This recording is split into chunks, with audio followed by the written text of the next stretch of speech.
이사야서 10장 5절부터 19절 오늘 본문으로 같이 묵상합니다. 오늘도 화 있을 찐저가 나오죠. 그렇지만 우리가 10장 4절까지 화 있을 찐저가 7번 이렇게 반복이 되는 것을 살펴보았는데요. 어저께 그 대상이 하나님의 백성들, 그렇죠? 주로 남유다 백성들이었습니다. 어저께 본문에서는 처음으로 북이스라엘에 대한 이야기도 나왔지만 결국에는 이제 하나님의 백성에 대한 그들의 범죄에 대한 하나님의 그런 진노하심이 있기 때문에 그들에게 화가 있다. 그럼에도 불구하고 그들이 돌아오지 않기 때문에 하나님의 진노가 돌아서지 않는다. 그의 손이 여전히 펴져 있다. 그 이야기가 계속 이렇게 후렴구처럼 나오고 있었습니다. 그런 내용이 이제 오늘도 비슷하게 진행이 되지만 오늘은 새로운 문단을 사실 이루고 있습니다. 왜냐하면 그 대상이 바뀌었어요. 그렇죠? 오늘 10장 5절에 보니까 아수르 사람을 향한 하나님의 그런 심판의 메시지가 나오기 때문에 그렇습니다. 사실 아수르 사람을 향한 하나님의 그 심판이 진행된다는 얘기는 하나님의 백성에 대한 그 하나님의 진노하심이 이제 언제가 끝날까? 거기에 대한 대답이나 마찬가지죠. 그렇죠? 여호와의 진노가 여전히 그대로 있고 하나님의 펴신 손이 계속 그들을 향해서 펴져 있었는데 그게 언제일까? 언제 그게 끝이 올까? 어떻게 보면 거기에 대한 대답이 10장 5절부터 나오는 것이라고 볼 수가 있죠. 그 이야기를 사실 12절에 주께서 주의 일을 시온산과 예루살렘에 다 행하신 후에 하나님의 진노가 다 이제 이 하나님의 백성들에게 쏟아진 다음에 하나님의 그 뜻을 하나님의 일을 다 행하신 그때가 바로 이제 하나님의 그 진노가 그치는 때가 되겠죠. 그때는 이제 다른 일을 행하시는데 결국은 이제 그 하나님의 백성을 침략하는 공격하는 아수르 사람을 향한 하나님의 그런 심판이 시작되는 때다라고 이제 얘기를 합니다. 아수르 사람들은 왜 하나님에게 심판을 받나? 왜 심판을 받을 수밖에 없는가? 이제 거기에 대한 이야기가 이제 또 이유가 오늘 본문의 내용이 됩니다. 결국 이제 교만이죠. 사실 이 이야기를 이사야 선지자가 지금 하고 있는 거 아닙니까? 아직 아수르 제국은 그 절정에 이르지는 않았어요. 점점 더 강대국을 이루고 있습니다. 그렇죠? 그리고 그 당시에 그 땅, 그 일대를 호령하던 그런 제국의 그런 어떤 위세가 당당하던 그런 시절 아닙니까? 그런데 이 하나님의 선지자 이사야가 하나님으로부터 받은 말씀, 하나님이 보여주신 계시는 이 이스라엘 백성들, 남유다도 하나님에게 심판을 받을 뿐만 아니라 하나님의 심판으로 도구로 쓰시는 아수르 제국도 하나님의 심판을 받을 것이라고 미리 내다보면서 이야기를 하고 있어요. 우리는 지금 이렇게 읽고 있지만 그 당시의 생각으로 봐서는 굉장히 충격적인 얘기가 아닐 수가 없습니다. 정말 하나님이 그러실 수 있는 분이신가? 이사야 하나님 도대체 얼마나 크신 분이신가? 이 하나님이 바로 성경적인 하나님이시죠? 성경의 하나님이시죠? 앞에까지 지금 하나님의 백성들을 향해서 화했을진저 너네가 하나님의 뜻을 어기고 이렇게 불순종했기 때문에 하나님의 심판을 받을 거야, 재앙을 받을 거야, 하나님의 징계를 받을 거야, 그런 이야기는 할 수가 있어요. 그렇죠? 그래서 더 강대국을 하나님께서 쓰셔서 너희들을 응징하실 거야.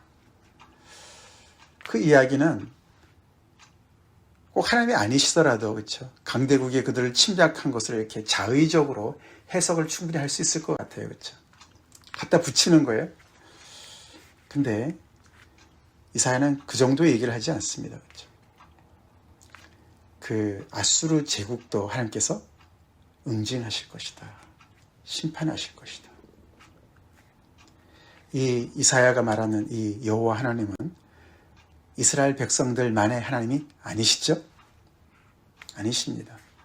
모든 열강의 하나님이시고 모든 열강을 주권적으로 다스리시는 하나님이시고 아무리 강대국이라 할지라도 그 강대국의 잘못을 공의로 다스릴 수 있는 하나님이신 것을 이사야는 선포하는 거예요. 이스라엘 백성들이 하나님을 경히 여기고 우습게 여기지 하나님을 제대로 만난 이사야는 하나님을 그렇게 알지 않습니다. 아무리 강대국이라 할지라도 그들도 하나님 앞에서는 다스림을 받는 일개의 나라일 뿐이라는 것이죠. 그들도 하나님 앞에서 교만하면 그들도 하나님께서 심판하신다는 것을 이사야는 분명히 얘기하고 있다는 것을 이미 내다보고 얘기하고 있다는 것을 알아야 될 줄 믿습니다. 그래서 하나님의 백성들은 정말 천지를 지으신 여호와 하나님을 섬기는 백성들은 정말 그 기계가 당당해요. 그렇죠? 그 믿음이 확신이 대단하고 그 안목이 해안이 대단합니다. 왜요? 하나님이 대단하시니까 그렇죠. 이사야를 통해서 이렇게 선포되는 이 말씀이 얼마나 정말 그 하나님의 이름에 걸맞는 그런 내용 아니겠습니까? 벌벌 기는 아수르 제국을 향해서 이런 말을 한다는 거예요. 아수르 사람은 화 있을진저. 그 우리 오늘 본문을 잠깐 살펴보겠습니다. 그는 내 진노의 막대기요 내 손의 몽둥이는 내 분노라. 그 손의 몽둥이는 내 분노라. 결국 아수르 제국은 하나님의 손에 붙들린 하나님의 도구다. 그런 얘기죠. 막대기고 몽둥이다. 하나님의 분노를 나타내는 몽둥이다. 막대기다.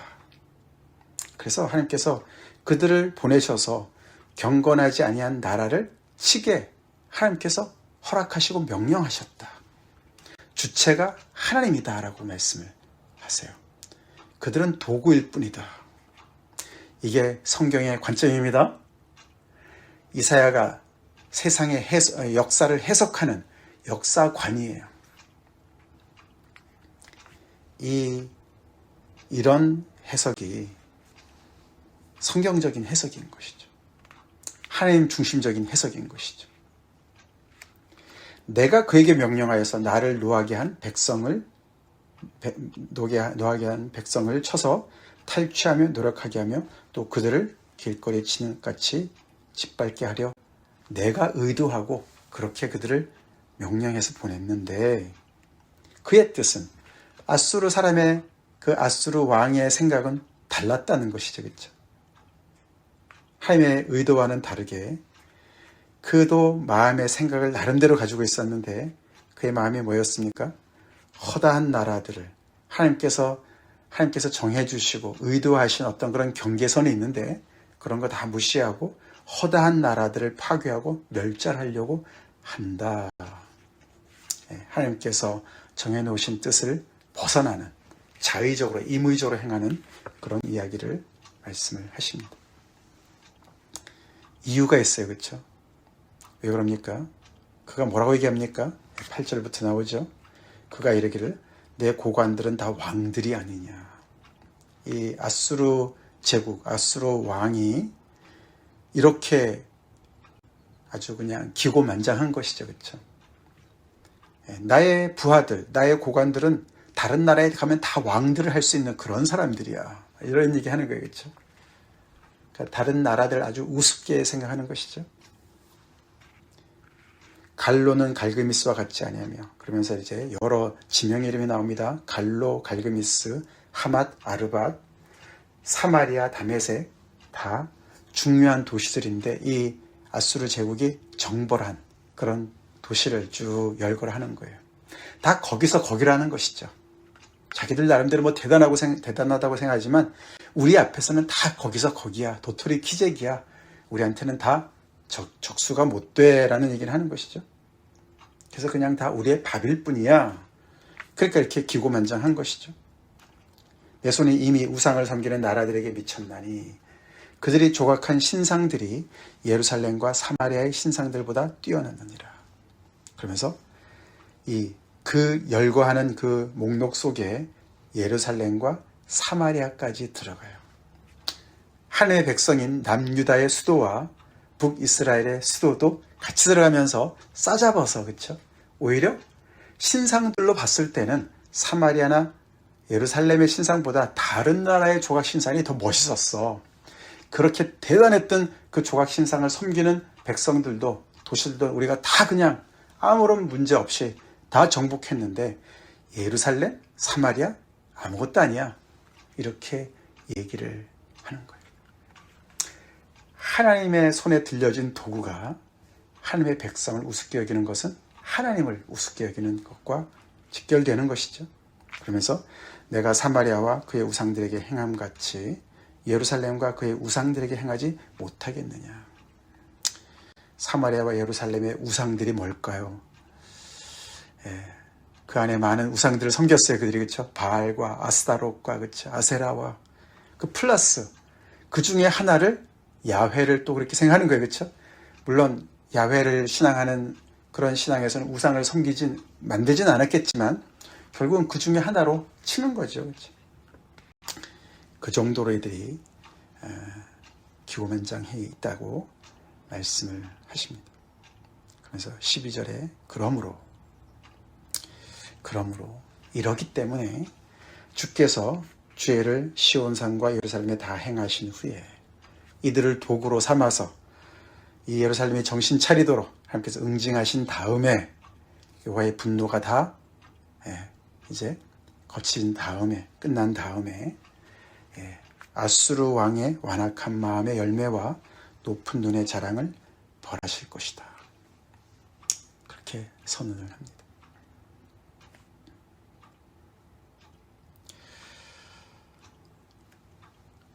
또 다시 한번 그 아수르 왕이 뭐라고 말하는지 나오죠. 나는 내 손의 힘과 내 지혜로 이 일을 행하였나니. 주어가 나예요. 그렇죠? 내가. 그래서 이 아수르 왕이 그 자기의 그 어떤 그 정말 그 교만을 그대로 이제 표현하는 것을 선지자가 대신 얘기합니다. 그렇죠? 내 손의 힘과 지혜로 이 모든 땅을 내가 정벌했다. 내가 총명한 자다. 그래서 그 열국의 경계선을, 국경선을 다 내가 걷어치웠다. 그래서 내가 다 땅 따먹기로 내가 다 차지했다. 그들의 재물을 약탈했고 거기에 거주하는 자들, 그 민족들을 다 내가 겸손케 무릎을 꿇렸다. 내 손으로 열국의 재물을 다 얻은 것은 뭐 그렇게 힘도 안 들이고 얻었다. 비유를 얘기하면 되겠죠. 새의 보금자리에서 정말 그 보금자리를 얻은 것 같고 내어버린 알을 주운 것 같이 그냥 그냥 별로 힘 안 들이고 다 그렇게 내가 얻었다라고 자랑을 합니다. 아수르 제국이 BC 주전 8세기경 때, 그때 이제 특별히 디글랏빌레셀이 굉장히 그런 그 나라를 확장하면서 이 지역을 그냥 일대를 그냥 쫙 집어삼키죠. 그런 그 강대국이 그런 그 군사력을 앞세워서 그 누구도 저항하지 못하고 약육 강식 아닙니까? 그렇죠? 강한 자가 약한 자를 집어삼키는 것은 자연의 이치예요. 그렇죠? 그래서 그들의 그 강대국의 힘 때문에 그냥 속수무책으로 다 넘어진 것 같은데, 그래서 이렇게 자랑을 하는데, 그러면 사실은 그 당시에 그런 그 신학이라고 해야죠. 그 당시에 그 믿음의 세계에서 하는 생각들은 말이죠. 사람들의 생각은 한 나라가 다른 나라를 정벌해서 이겼어요. 승리했어요. 그러면은 어떤 얘기를 하냐면은 우리의 신이 저 나라의 신보다 강대해서, 우리의 신이 더 위대해서 저 나라의 신을 굴복시켰다. 이렇게 얘기를 하거든요. 그럼 그런 기준에 따지면은 아수르 제국은 어떤 생각할까요? 우리의 신이 가장 강해. 다른 건 다 약하고 거기에 여호와도, 이 이스라엘 백성들의 신인 여호와도 우리의 신 앞에 무릎을 꿇었어. 그렇게 생각을 하는 거거든요. 그건 앗수르는 그렇게 생각할 수가 있어요. 그렇죠? 근데 그럼 이스라엘 백성들은 어떻게 생각했을까요? 이스라엘 백성들도 그렇게 생각을 많이 했어요. 사실은 그래서 앗수르 제국한테 이렇게 먹힌다. 그래서 결국 우리가 망했다. 그런 상황이 되면은 그들은 어떻게 생각이 됩니까? 우리가 망했으면 하나님도 망한 거야. 이렇게 생각을 했다는 거예요. 그게 그들의 신학이었어요, 진짜로. 그래서 우리의 실패는 결국은 하나님의 실패다. 이렇게 생각을 충분히 할 수 있는 겁니다. 그걸 하나님께서 아세요. 그럼에도 불구하고 하나님은 이 앗수르 제국이 당신의 백성들을 북이스라엘국을 멸망시키게 내버려 두십니다. 그리고 앗수르 제국이 우리 신이 여호와보다 더 세 그렇게 생각하도록 내버려 두십니다.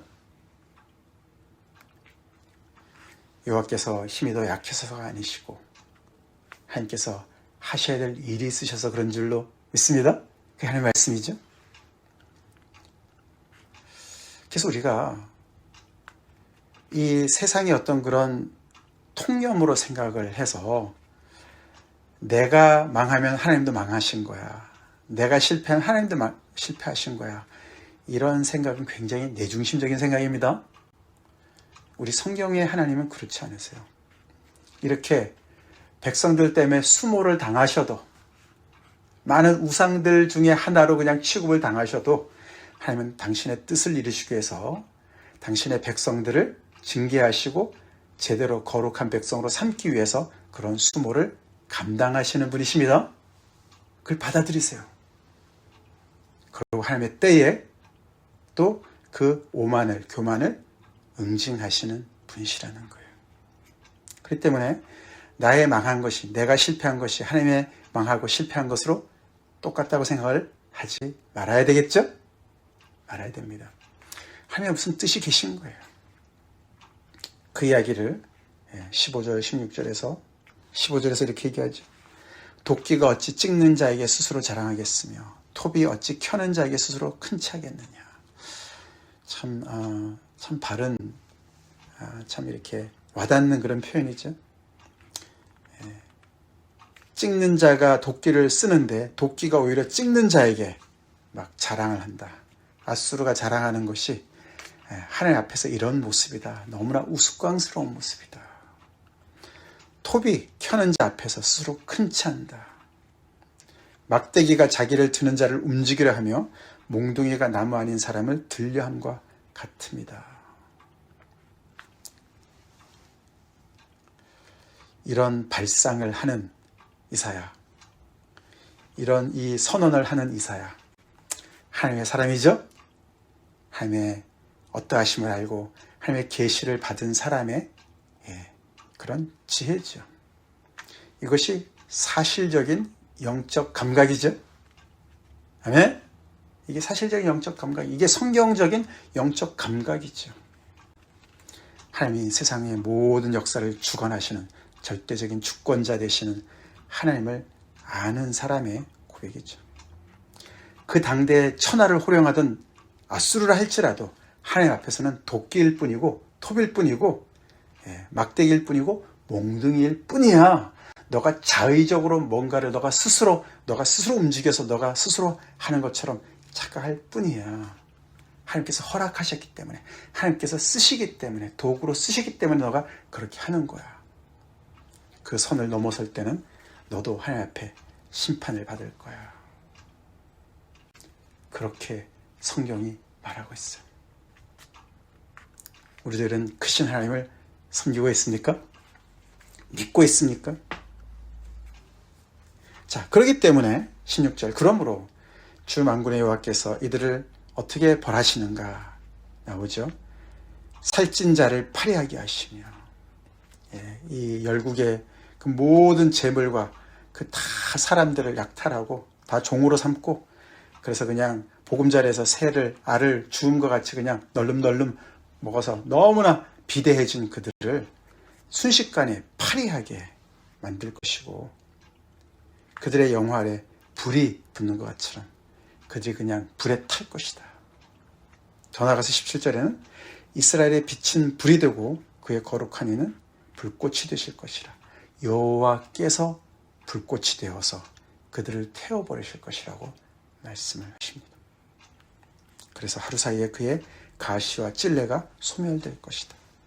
가시와 찔레가 또 나와요. 그렇죠? 하나님께서 앞에서 이스라엘 백성들을 심판하실 때 가시와 찔레가 나올 것이라고 했는데 여기서 이들의 여기서 이 아수르에 대한 그런 얘기는 이들이 온 세상을 가시와 찔레로 그냥 찔른 거와 마찬가지죠. 그렇죠? 온 땅을 그냥 괴롭게 했던 그들의 그 모든 것을 하나님께서 소멸하실 것이고 그들의 숲과 기름진 밭의 영광이 전부 소멸될 것이라고 선언하는 거예요. 서슬 10%런 아수르 제국을 향해서 이렇게 선언을 하는 거예요. 그 기계, 그 힘에 눌리지 않아요. 그렇죠? 그들이 정말 온 세상을 다 쥐락펴락하고 있는 그런 실세 앞에서 아니야, 너네는 이런 존재고 너네 끝은 이래 라고 선언하는 거예요. 누가 맞습니까? 이사야의 이 선언이 맞았죠? 아수르 제국이 한 300년 갑니다. 결국은 바벨론에게 멸망을 당하죠.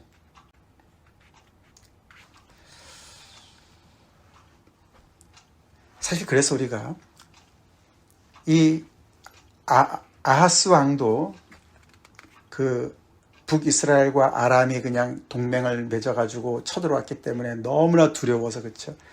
그냥 살림이 바람에 흔들린 것 같이 그렇게 왕과 백성의 마음이 흔들렸다.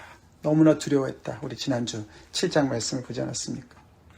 결국 그래서 그는 그 이 두려움을 해결하기 위해서 더 강대국인 아수르와 손을 잡았어요. 그렇죠? 그래서 결국은 아수르를 하나님 대신 하나님의 자리에다가 앉혔어요. 근데 놀랍게도 그럴 때 아수르는 결국은 하나님이 되시는 게 아니라 하나님 자리에 앉아서 결국은 이들을 멸망시키는 자로 변질되죠. 우리가 항상 그렇습니다. 하나님을 대신해서 우리가 하나님의 자리에 앉힌 것들이 우리의 인생을 망칩니다. 그게 돈이든 명예든 사람이든 우리가 의지하는 것들이 하나님 이외에 다른 것을 의지할 때 그 우상이 결국은 이 아하스에게는 아수르가 우상이었는데 우상이 결국은 그들을 망하게 합니다. 그래서 이들은 두려워할 자를 항상 이렇게 외세로 생각을 했는데 착각이었어요. 그렇죠? 진정으로 두려워할 자는 여호와 하나님이셨습니다. 그렇죠? 여호와 하나님이세요. 하나님을 두려워해야 되죠. 우리가 그 말이 사실은 8장에 나왔었습니다. 그렇죠? 8장 우리 잠깐 보겠습니다. 8장 13절에 만군의 여호와 그를 너희가 거룩하다 하고 그를 너희가 두려워하며 무서워할 자로 삼으라. 지금 무서워할 대상이 북이스라엘도 아니고 아람도 아니고 아수르도 아니야. 진짜 이 모든 것을 다 공모하시고 너희들을 정말 이렇게 이 모든 그런 정말 불같은 시련을 통과해서 하나님의 뜻을 이루기 위해서 이렇게 모든 것을 다 동원해 하셔서 하나님의 뜻을 이루려고 하시는 그 하나님을 두려워해야 돼. 너의 인생이 하나님의 손아귀에 붙들려 있어. 그 하나님을 두려워해야 돼. 그 하나님을 무서워해야 돼. 그렇게 이사야가 얘기합니다. 아하스가 다른 것은 두려워했지만 하나님을 경히 여겼어요. 두려워하지 않았어요. 그런데 하나님은 아수르까지 도구로 쓰시는 분이십니다. 그렇기 때문에 우리는 하나님을 두려워해야 되고 하나님과 대면해야 돼요. 하나님과 문제를 해결해야 돼요. 거기 우리 14절, 8장 14절에 계속 연결되어지죠. 그가 성소가 되시리라. 그러나 이스라엘의 두 집에는 걸림돌과 걸려 넘어지는 반석이 되실 것이며 예루살렘 주민에게는 함정과 올무가 되시리니 하나님을 거역하는 백성들한테는 이렇게 반석이 아니시라, 의지가 되는 반석이 아니시라 그들을 걸려 넘어지게 하는 반석이 되실 것이라는 거예요.